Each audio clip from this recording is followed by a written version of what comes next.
Amém. Oremos.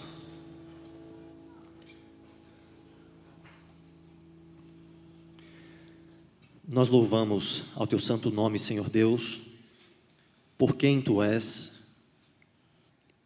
pela maneira como o Senhor se auto-revelou a nós,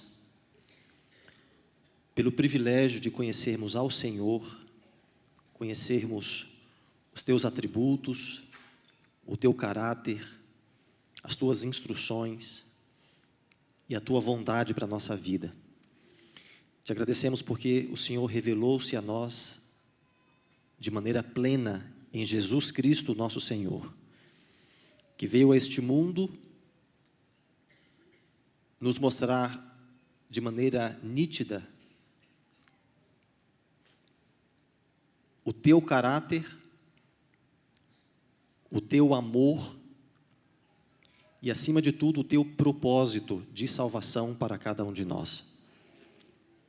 Nós te agradecemos porque em Jesus nós somos libertos e recebemos tudo o que é necessário para sermos plenamente perdoados, reconciliados contigo, aceitos na Tua família e, acima de tudo, recebemos o nome de filhos de Deus. Esteja conosco agora, Senhor, ao abrirmos a Tua palavra.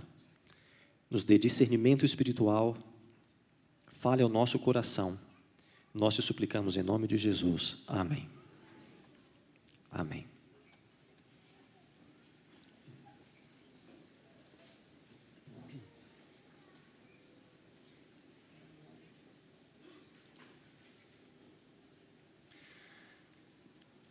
Eu ainda era um jovem, assim, bem jovem, não tinha nem 20 anos ainda, quando estava lendo um livro intitulado Comandados à Distância. Esse livro falava sobre a influência da mídia. Um livro muito interessante. E em determinado momento eu me deparei com um poema escrito nesse livro. Esse poema me chamou tanto a atenção e eu li, aprendi e nunca mais esqueci. Ele diz assim: contempla bem este dia, porque ele é vida, a própria vida da vida. Em seu breve curso, residem todos os fatos e realidades da existência. A bênção do crescimento, a glória da ação, o esplendor da realização. Porque o ontem já é um sonho, o amanhã apenas uma visão. Mas o dia de hoje, bem vivido, faz de cada ontem um sonho de felicidade e de cada amanhã uma visão de esperança. Contempla bem, portanto, esse dia. Cada dia tem o potencial de se tornar um dia extraordinário. Cada dia pode ser um dia inesquecível. Um dia que você vai se lembrar dele daqui a 50, 60 anos. Cada dia tem esse potencial. Essa semana eu orei para que o dia de hoje seja assim na sua vida. Seja um dia inesquecível. Inesquecível porque será o dia em que você terá um encontro especial com Deus. Um encontro marcante com Deus, por meio do estudo da sua palavra. Um dia que você vai se lembrar enquanto viver. Ao final do culto de hoje eu vou fazer um apelo. Eu vou fazer um apelo para você que já é membro batizado da Igreja Adventista do Sétimo Dia. Para que você renove a sua aliança com Deus. Renove o seu compromisso com Deus. Renove a sua decisão de seguir a Jesus até o fim, custe o que custar. Vou fazer um apelo também para você que já foi membro da igreja, por algum motivo se afastou dos caminhos do Senhor, mas sabe, quer e precisa voltar. Vou fazer um apelo para que você tome essa decisão hoje, de seguir a Jesus novamente, de caminhar com Ele novamente até o fim. E eu também vou fazer um convite a você, que ainda não é membro dessa igreja, que ainda não foi batizado nas águas, mas tem sentido o Espírito Santo falando com você, convidando você para seguir ao Senhor Jesus. Esse é o dia, hoje pode ser o dia da sua salvação. O dia que vai marcar a nova caminhada, a sua nova caminhada com Deus, enquanto você viver. Eu convido você a abrir a palavra de Deus no livro de Mateus. Evangelho de Mateus, nós vamos ler o capítulo 9.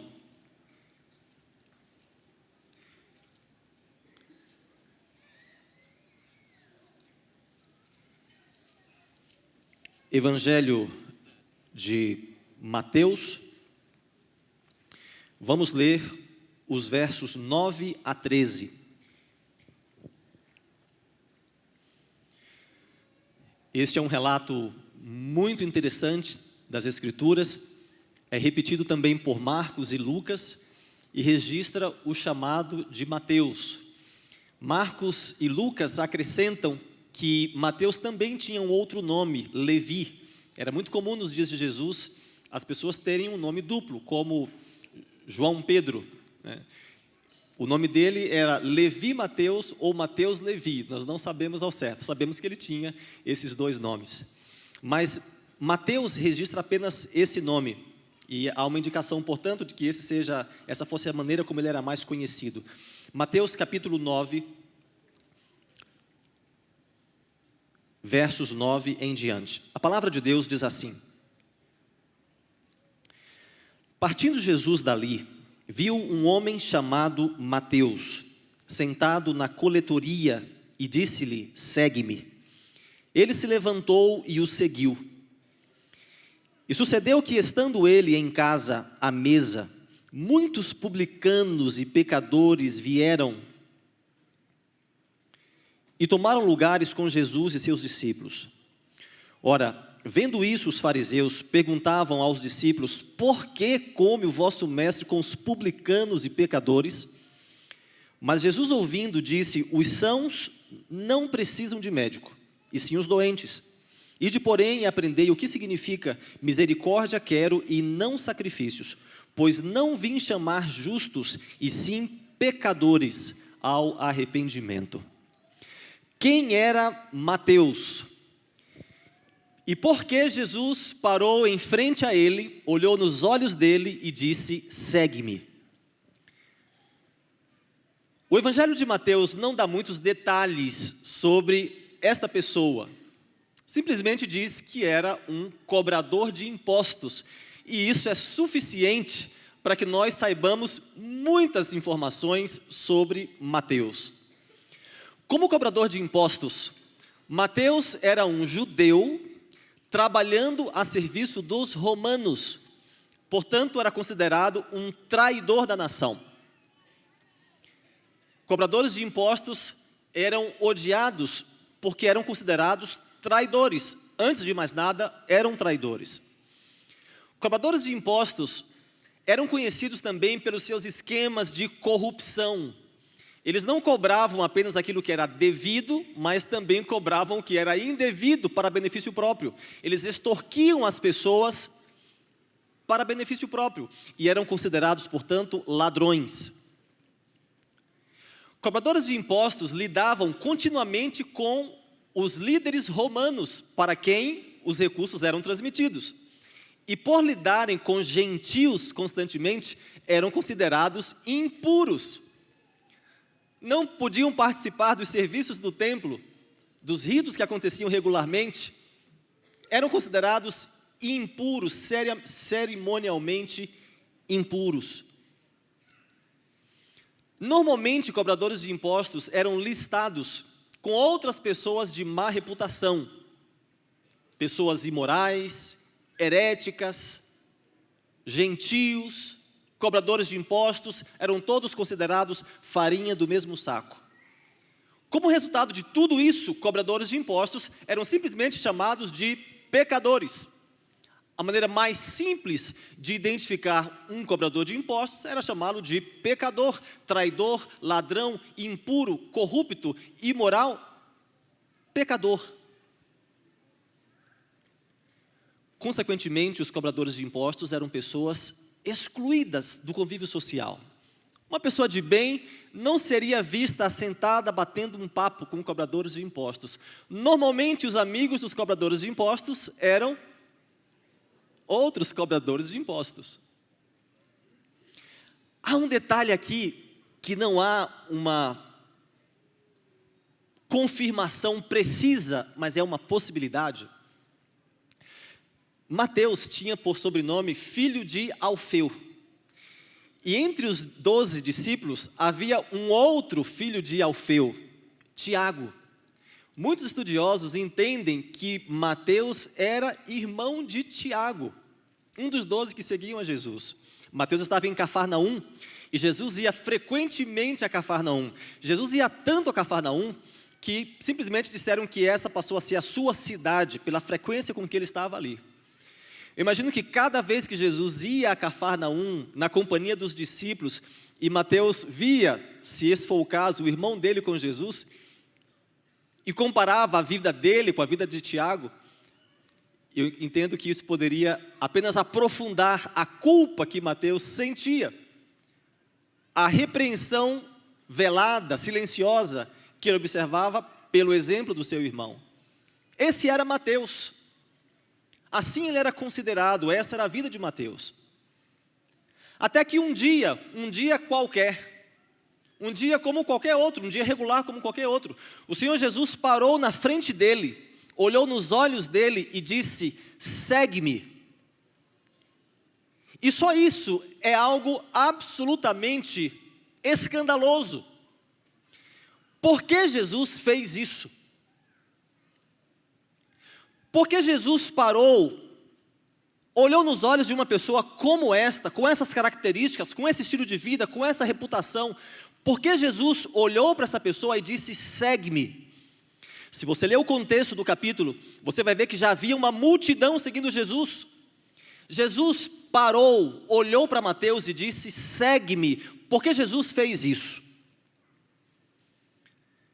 Jesus chamou Mateus para segui-lo, porque o Senhor Jesus não vê como vê o ser humano. O ser humano vê aquilo que está diante dos seus olhos, o Senhor Jesus vê o coração. O ser humano vê a aparência, a beleza exterior, a cor dos olhos, a textura do cabelo, a conta bancária, os carimbos no passaporte, os seguidores nas mídias sociais, o status de família, o status de trabalho. O ser humano enxerga o que está diante dos olhos, mas Jesus vê além da casca. Jesus enxerga o que está lá no coração.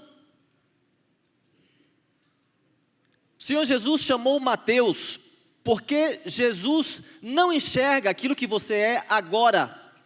Ele vê aquilo que você será quando se entregar inteiramente a Ele, quando viver na companhia dEle, quando for conduzido pelo Espírito dEle. Jesus vê aquilo que você será quando for usado por Ele, para a glória dEle. Por isso Jesus parou e disse a Mateus: segue-me. E meus amigos, quando o Senhor Jesus, mesmo tendo uma multidão seguindo a Ele, para diante de você, olha para você e diz a você: segue-me. A única resposta segura, a única resposta correta, a única resposta apropriada é levantar-se e seguir a Jesus imediatamente. Foi isso que Mateus fez. Mateus seguiu a Jesus imediatamente. E o texto grego enfatiza de duas diferentes maneiras o imediatismo da resposta de Mateus. Primeiro, mostrando o contraste entre as duas ações de Mateus. Ele estava sentado na coletoria, ele levantou-se e seguiu a Jesus. A segunda forma é apresentando aqui a sequência da ação de Mateus. A sequência entre o convite e a resposta. Jesus falou: segue-me. E as palavras seguintes são: ele o seguiu. Foi simples assim: segue-me, ele o seguiu. E Lucas acrescenta que ele deixou a coletoria, deixou tudo e o seguiu. Quando Jesus nos chama, a despeito de quem somos, da nossa condição, daquilo que merecemos, das nossas limitações, da nossa inadequação, quando Jesus olha para nós e nos chama, a única resposta segura é levantar-se e segui-lo imediatamente. Eu estava em Conceição da Aparecida, uma cidadezinha no sul de Minas. Era o meu primeiro distrito pastoral. Eu tinha 16 igrejas. Uma delas era em Conceição da Aparecida. Poucos membros. Era uma época de Semana Santa, como essa que estamos chegando. Eu estava pregando na igreja na sexta à noite e no sábado. Ao final do culto de sexta, uma irmã da igreja, a irmã Neném, assim ela era conhecida, me disse assim: pastor, o Wagner está aí esse fim de semana. Meu filho Wagner nasceu na igreja, cresceu na igreja. Infelizmente, na juventude ele entendeu que ganhar dinheiro e seguir a Jesus eram duas coisas incompatíveis. Ele queria prosperar e ele abandonou a igreja por isso. Ele foi para São Paulo com esse propósito. Abandonou a igreja, parou de seguir a Jesus. Mas ele está aqui esse fim de semana, conversa com ele, pastor. E ao final do culto eu fui conversar com o Wagner. Falei: Wagner, tudo bem? Tudo bem? O que está faltando, Wagner? Perguntei ele diretamente: o que está faltando para você retomar sua aliança com Deus, continuar sua caminhada com Jesus? E ele disse: pastor, eu tenho algumas pendências ainda. O Wagner havia prosperado, ele tinha uma empresa com algumas vans que faziam transporte coletivo em São Paulo, tinha 2 prédios com vários apartamentos alugados, estava ali durante aquele fim de semana procurando como eles chamam, uma roça de café, uma fazenda com plantação de café para comprar, havia prosperado. Ele disse: pastor, eu preciso resolver algumas pendências, mas o senhor ainda vai fazer o meu batismo. Eu me despedi do Wagner, preguei no dia seguinte na igreja, voltei para Passos, onde eu morava. Segunda-feira estava em casa, à tarde, e o telefone tocou. Era a irmã Neném, e ela disse assim: pastor, o senhor viu Cidade Alerta hoje? E eu disse: não. Ela disse: pastor, infelizmente o Wagner estava na sua van hoje de manhã, às 5h30 da manhã. Ele tomou 2 tiros, a van foi assaltada, ele tomou 2 tiros e morreu. O senhor pode vir aqui fazer o funeral dele amanhã? E na manhã seguinte eu estava lá, assentado, aguardando o momento de fazer o culto fúnebre. O Wagner estava à minha frente. E eu fiquei observando o Wagner. Essa imagem nunca saiu da minha mente. Obviamente, inerte, imóvel. Eu lembrei da conversa que havia tido com ele 3 dias antes. Naquele momento me veio à mente a seguinte realidade: não havia absolutamente nada que pudesse ser feito naquele momento para mudar o destino eterno do Wagner. Vida eterna ou morte eterna já estava decidido. Porque isso é a vida. A vida é um pequeno espaço, um pequeno período de tempo que Deus nos dá, para que nós possamos decidir onde vamos passar a eternidade. E é enquanto estamos vivos que tomamos essa decisão. A palavra de Deus diz: na morte não há recordação de ti. No sepulcro, quem te dará louvor?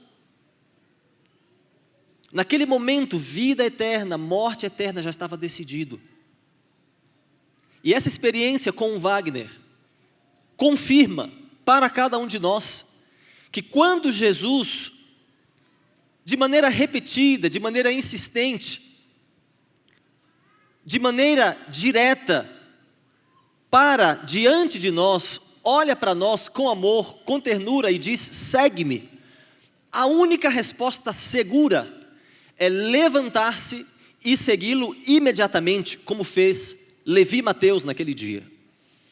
E se é isso que você quer fazer nesta manhã, se esse é o desejo do seu coração, Se você está aqui por isso, se você está assistindo com esse propósito, se o Espírito Santo tem falado com você ultimamente, você tem sentido, tem percebido a ação de Deus na sua vida, chamando você a segui-lo fielmente até o fim, eu quero apresentar hoje a você 3 conselhos que o Senhor Jesus mesmo, o próprio Senhor Jesus apresentou a todas as pessoas que querem segui-lo. Abra comigo a palavra de Deus no livro de Lucas, capítulo 9. Lucas capítulo 9. Nós vamos ler os versos 57 a 62. Nós temos aqui a experiência de 3 pessoas que queriam seguir a Jesus. E Jesus usou essas 3 experiências para nos ensinar sobre como segui-lo. Lucas capítulo 9, versos 57 a 62. Aqui está a primeira orientação do Senhor Jesus a mim e a você que queremos segui-lo. A palavra de Deus diz assim, Lucas capítulo 9, versos 57 e 58 a princípio. Indo eles caminho fora, ou como dizemos, caminho afora, alguém lhe disse, seguir-te-ei para onde quer que fores. Mas Jesus lhe respondeu, as raposas têm seus covis e as aves do céu os seus ninhos, mas o Filho do Homem não tem onde reclinar a cabeça. Essa pessoa estava disposta a seguir a Jesus, aonde quer que ele fosse. Então Jesus faz uma advertência, dá uma instrução específica a nós que queremos segui-lo. Ele diz, perceba que as aves dos céus têm os seus ninhos, as raposas têm os seus covis, mas o Filho do Homem, a expressão que Jesus mais usou para falar sobre si mesmo como Filho de Deus, não tem sequer onde reclinar a cabeça.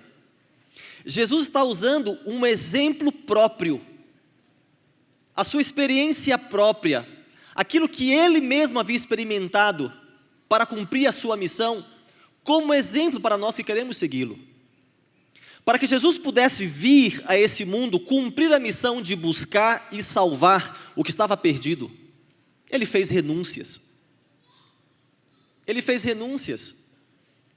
Ele deixou o céu, a sua glória, a adoração dos anjos, sua posição de comando como regente do universo, trocou a sua onisciência por um cérebro, a sua onipotência por 2 braços, a sua onipresença por 2 pernas, para poder vir aqui, nos encontrar onde nós estamos, e morrer na cruz pelos nossos pecados e em nosso lugar. Ele fez renúncias, ele encolheu-se para se colocar numa posição, numa condição, na qual nós pudéssemos enxergá-lo, interpretá-lo e compreendê-lo. Ele fez renúncias para cumprir a sua missão de nos salvar. E se nós queremos segui-lo, nós também precisamos fazer renúncias. É necessário fazer renúncias porque estamos no mundo dominado pelo inimigo, onde o inimigo avança a sua rebelião contra Deus. E nesse contexto você vai encontrar muitas coisas não compatíveis com o propósito de Deus para a sua vida. Por isso Jesus disse, não é meu mundo, nem o que há no mundo. Porque tudo que há no mundo, a concupiscência da carne, a concupiscência dos olhos, a soberba da vida, isso não vem do Pai, mas do mundo. O mundo passa e as suas coisas também, mas aquele que faz a vontade do meu Pai permanece eternamente. Por isso, para seguir a Jesus, em algum momento, em algum aspecto específico, será necessário fazer renúncias. Temos que fazer renúncia porque, além do mundo, a nossa própria carne nos impulsiona para longe de Deus. Romanos capítulo 8, verso 7 diz que a inclinação da carne é inimizade com Deus, porque não é sujeita à lei de Deus, nem em verdade o pode ser. Precisamos fazer renúncia porque o inimigo, o nosso adversário, anda em redor, rugindo como leão, procurando quem possa tragar. Temos que lutar constantemente contra as tentações do inimigo. Nós temos que lutar contra o mundo, a carne e o próprio diabo. Por isso, em algum momento para seguir a Jesus, será preciso fazer alguma renúncia. Mas sabe qual a diferença entre a renúncia que Jesus fez e a renúncia que nós fazemos? é que o Senhor Jesus renunciou às coisas boas do céu para poder vir aqui. E Deus não nos pede para renunciarmos nada que é bom.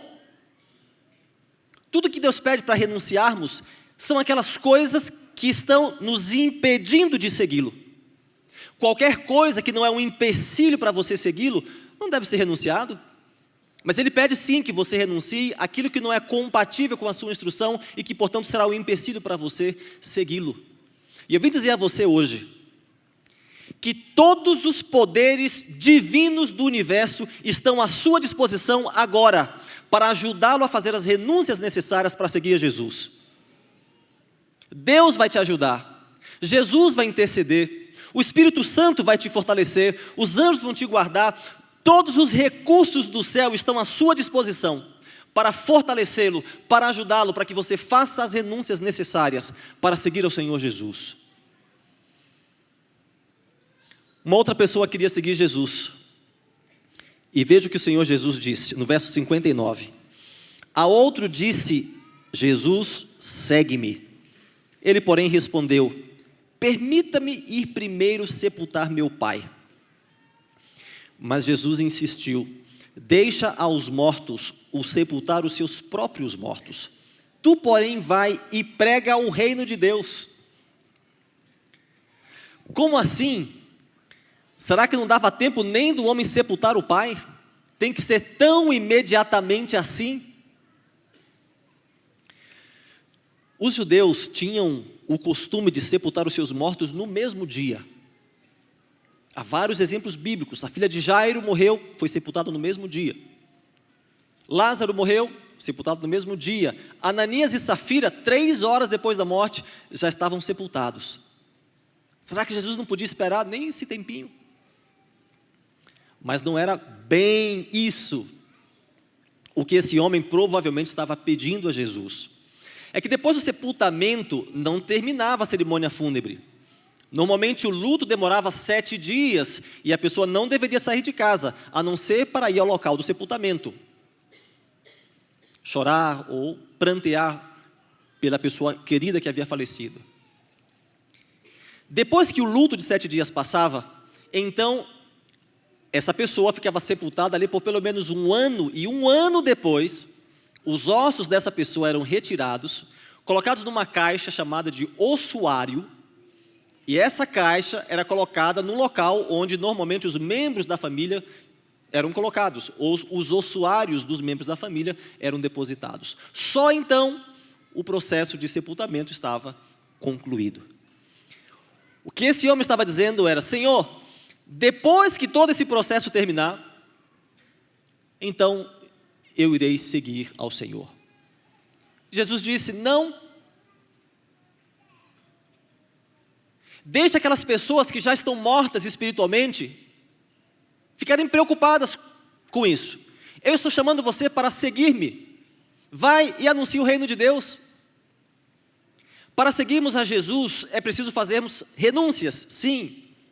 Para seguirmos Jesus é preciso colocá-lo em primeiro lugar na vida. É preciso fazer de Jesus o primeiro, o último e o melhor em todas as coisas. Algumas pessoas dizem: Senhor, eu vou te seguir, mas quando eu me aposentar. Já ouvi isso muitas vezes. Quando eu me aposentar, porque agora meu ritmo de vida ainda não dá. Mas daqui a 5 anos eu vou aposentar. Então eu vou seguir a Jesus. Mas depois que eu sair, me veio à mente agora o caso de uma pessoa que me disse assim um dia: pastor, eu vou seguir a Jesus, mas depois que eu sair da polícia militar. O outro diz: quando eu conseguir um outro emprego, porque esse emprego agora, eu já estou nele há muitos anos, me dá estabilidade, e a empresa não vai me dar o sábado, então quando eu conseguir sair desse emprego, então eu vou seguir ao Senhor Jesus. Para seguir a Jesus, meus queridos irmãos, meus queridos amigos, Ele mesmo disse: é preciso me colocar em primeiro lugar na vida. Mas Ele também prometeu: qualquer um que deixar pai, mãe, mulher, filhos, terras, por amor a mim, receberá 100 vezes mais já no presente, e no mundo por vir receberá a vida eterna. Para seguir a Jesus é preciso colocá-lo em primeiro lugar. E Jesus conclui as suas instruções acerca de como segui-lo no verso 61 e 62 do capítulo 9 de Lucas. Ele diz assim: outro lhe disse: seguir-te-ei, Senhor, mas deixa-me primeiro despedir-me dos que estão em casa. Mas Jesus lhe replicou: ninguém que, tendo posto a mão no arado, olha para trás, é apto para o reino de Deus. Jesus está dizendo: para me seguir, não fique olhando para trás, não fique olhando para oportunidades que você porventura abriu mão, perdas que talvez você sofreu, privilégios que você desistiu. Para me seguir é preciso olhar para frente e para o alto, onde eu estou e onde a sua recompensa está. Não olha para trás. Você conhece alguém na Bíblia que foi chamado para seguir a instrução de Deus e olhou para trás? Alguém se lembra? A mulher de Ló tinha duas opções: vida à frente, morte atrás. Era simples assim. Mas lá atrás estavam as propriedades dela. Lá atrás estavam os parentes dela. Lá atrás estavam os prazeres dela. Lá atrás estava a vida dela. E o apego que ela tinha a essas coisas foi tão grande que ela não conseguiu olhar para frente, mesmo sabendo que havia vida à frente. O apego foi tão grande que fez com que ela olhasse para trás. Lembra do povo de Israel no deserto? Constantemente olhando para trás. Ah, se pudéssemos voltar para o Egito, onde tinha as panelas de carne, onde tinha os temperos gostosos. Ah, se pudesse voltar do Egito, pelo menos lá a gente não ia ficar morrendo de sede, de fome aqui. Para seguir a Jesus, meus amigos, vamos olhar para frente. Se você está arando a terra e fica olhando para os lados, para um lado, para o outro, para trás, algumas coisas vão acontecer. Ou você vai passar por onde já foi arado, vai danificar a semente, ou a sua linha vai ficar torta. A única opção para quem está arando a terra é olhar para frente. E é isso que Jesus está dizendo. A nossa recompensa está à frente. Quando ouvirdes essas coisas, olha para o alto, diz a palavra de Deus. A vossa redenção está próxima. Então, para seguir a Jesus, não fique olhando para trás. Coloque Jesus em primeiro lugar na sua vida. Faça as renúncias necessárias, porque Ele vai te ajudar, para que você possa caminhar com Ele firmemente até o dia da sua breve volta. Foi isso que Mateus fez. Mateus levantou-se e seguiu e nunca mais olhou para trás. Mateus renunciou à coletoria naquele momento, abriu mão da coletoria. Os outros discípulos podiam voltar para pescar a qualquer momento, como fizeram após a morte de Jesus. Mas Mateus não podia voltar para ser cobrador de impostos. Mateus abriu mão de verdade, tornou-se um dos 12, caminhou com Jesus, seguiu a Jesus, nos presenteou com seu evangelho e nos deu um exemplo, um modelo de como seguir a Jesus fielmente até o fim. Algum tempo depois, Mateus fez um banquete em casa para celebrar a sua salvação. Ellen White dá a entender de que não foi no mesmo dia, algum tempo depois. Ali estava o Senhor Jesus e seus discípulos. Mas se vai ter festa, tem que ter amigos, né? Quais foram os amigos de Mateus? Quem eram os amigos de Mateus que foram convidados para a festa?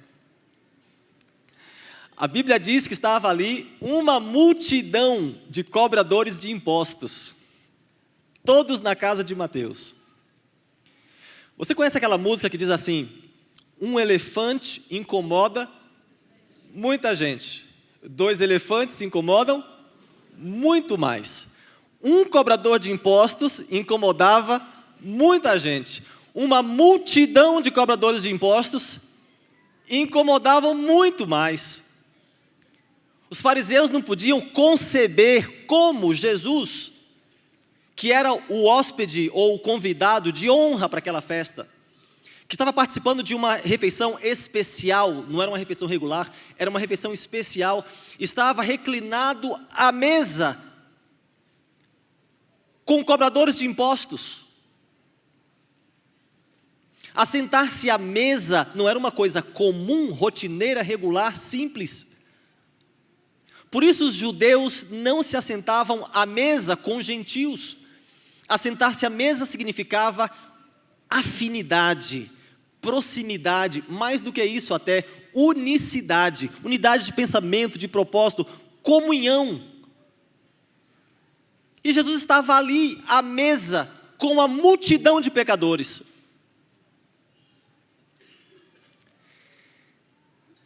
Temos algumas amigas aqui que estão nos visitando hoje, sejam muito bem-vindas. Deixa eu fazer uma pergunta a você. Se eu te convidar assim, falar assim, olha, hoje eu gostaria muito que vocês fossem à minha casa almoçar comigo. Estão visitando a nossa igreja, são muito bem-vindos aqui. Gostaria muito que você fosse almoçar na minha casa hoje. Só uma ilustração.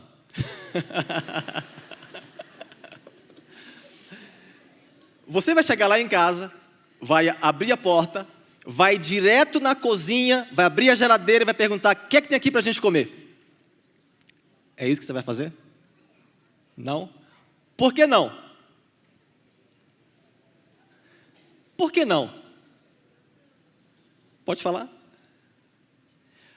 Muito bem, porque eu não tenho intimidade. Você faz isso na casa de quem você tem o quê? Intimidade. E dizem que a prova para saber se você tem um amigo de verdade, o amigo de verdade é aquele que entra na sua casa e não tem nenhum constrangimento para fazer o que eu acabei de falar. Então, se você tem alguém assim, essa pessoa é seu amigo. Você não faz isso porque você não tem intimidade. Meus irmãos, aqueles homens eram pecadores. Eles sabiam que eram pecadores. Eles sabiam que Jesus não concordava com as ações deles. Mas ainda assim, eles se sentiam tão à vontade na presença de Jesus, tão confortáveis. Jesus não lançava nenhum olhar de condenação, de repreensão, de crítica. Eles estavam tão à vontade, que eles se sentiam bem o suficiente para poderem estar à mesa com o Senhor Jesus. Eu vim dizer a você nesta manhã, que você também pode se assentar à mesa com Jesus. Você também, hoje, pode se assentar à mesa com Jesus. Não importa quem é você. Não importa se aos seus olhos você é inadequado, inadequada para seguir a Jesus. Não importa se outros consideram você dessa forma. Não importa se o seu histórico de vida não contribui muito para isso. Não importa se a sua própria consciência te condena. Você também pode se assentar à mesa com Jesus. Os doentes precisam de médico. Por isso Jesus os curou. Os pecadores precisam de perdão. Por isso Jesus perdoou. Ele veio buscar e salvar o que estava perdido. O Filho do Homem veio buscar e salvar a mim e a você. Por isso ele diz a cada um de nós, segue-me. É possível que você pense assim, eu sou muito pecador. E você está certo, porque é isso que cada um de nós somos pecadores. Mas quanto mais pecador você for, tanto mais você precisa de Jesus. Ele veio aqui para buscar e salvar gente como Mateus, gente como eu e gente como você. Eu quero dar a você, nesta manhã, a oportunidade de responder ao convite do Senhor Jesus, segue-me. você recebeu à entrada este nosso cartão de conexão. Eu quero me conectar com você, quero conhecer um pouco da sua história, quero saber sobre a sua jornada com Deus, o ponto que você se encontra em sua caminhada com Deus. Eu quero ajudar você a dar o próximo passo, na direção do Senhor Jesus, na direção da salvação. Esse cartão é o nosso ponto de conexão. Por gentileza, responda a esse cartão agora. Se você não tem caneta, peça alguém do seu lado. Se ninguém tem ao seu lado, lá fora à saída você vai encontrar uma caneta. Marque esse cartão e entregue às pessoas que te ofereceram esse cartão na entrada. Aqui você poderá oferecer a sua resposta ao convite do Senhor Jesus. Você pode dizer: Senhor, eu quero que o Senhor lembre de mim. Eu quero que pessoas intercedam por mim. Marque aí, ore por mim. Eu estarei orando por você. A equipe pastoral estará orando por você. Os ministérios de oração da igreja estarão orando por você. Para que o Espírito Santo fortaleça você, anime você, qualifique você para seguir a Jesus a cada dia. Poder do céu será enviado para você. Marque aí, ore por mim. Se você quer conhecer mais sobre a instrução de Deus, a vontade de Deus, a palavra de Deus, marque aí, quero estudar a Bíblia. Nós temos aqui um batalhão de pessoas preparadas que podem ajudar você a conhecer melhor a palavra de Deus. Se você entende que esse é o momento de selar sua vida com Deus através do batismo, de receber o batismo nas águas como Jesus foi batizado, se você já conhece a mensagem de Deus, a instrução de Deus, só precisa da decisão, então marque aí, quero ser batizado. E nós vamos tomar as providências necessárias para que no momento oportuno você também seja batizado. Mas quando Jesus passa na estrada da nossa vida, olha para nós e nos diz: segue-me, a única resposta segura é levantar-se e segui-lo imediatamente. Eu gostaria de saber quantos nesta manhã querem dizer: Senhor Jesus, eu quero segui-lo, eu vou segui-lo. Deixa eu ver a sua mão. Amém? Louvado seja Deus. Seja essa de fato a experiência de cada um de nós, até o dia da volta do Senhor Jesus. Eu convido você a ficar em pé, para que nós cantemos juntos agora a música Renova-me. Enquanto cantamos a Deus, orando por renovação, restauração, reafirmemos no coração a nossa decisão de segui-lo fielmente até o fim. Renova-me, Senhor Jesus, já não quero ser igual.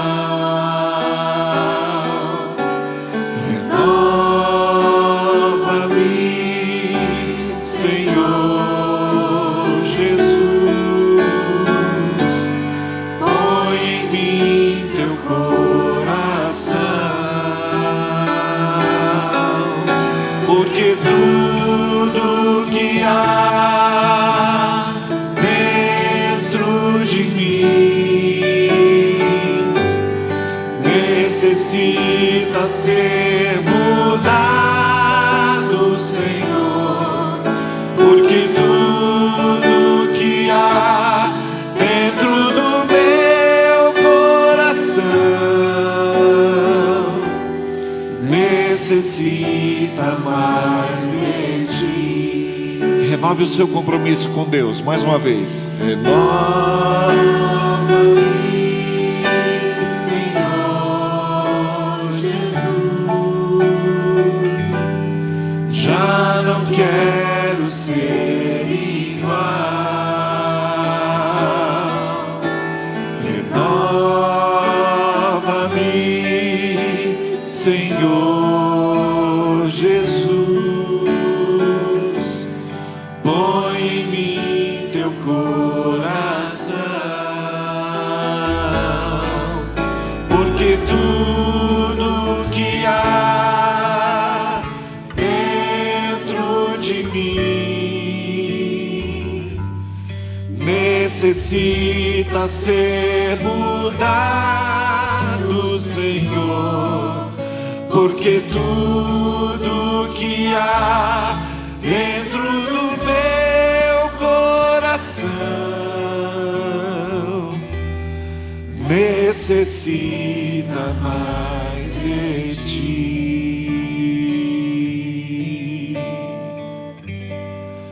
necessita mais de ti.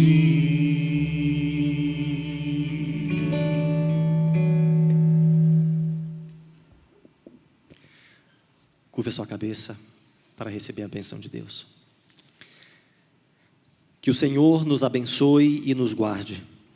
Que o Senhor faça resplandecer o seu rosto sobre nós e tenha misericórdia de nós.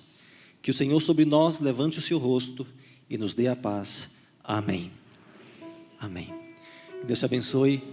Que você tenha uma semana muito feliz e abençoada por Deus.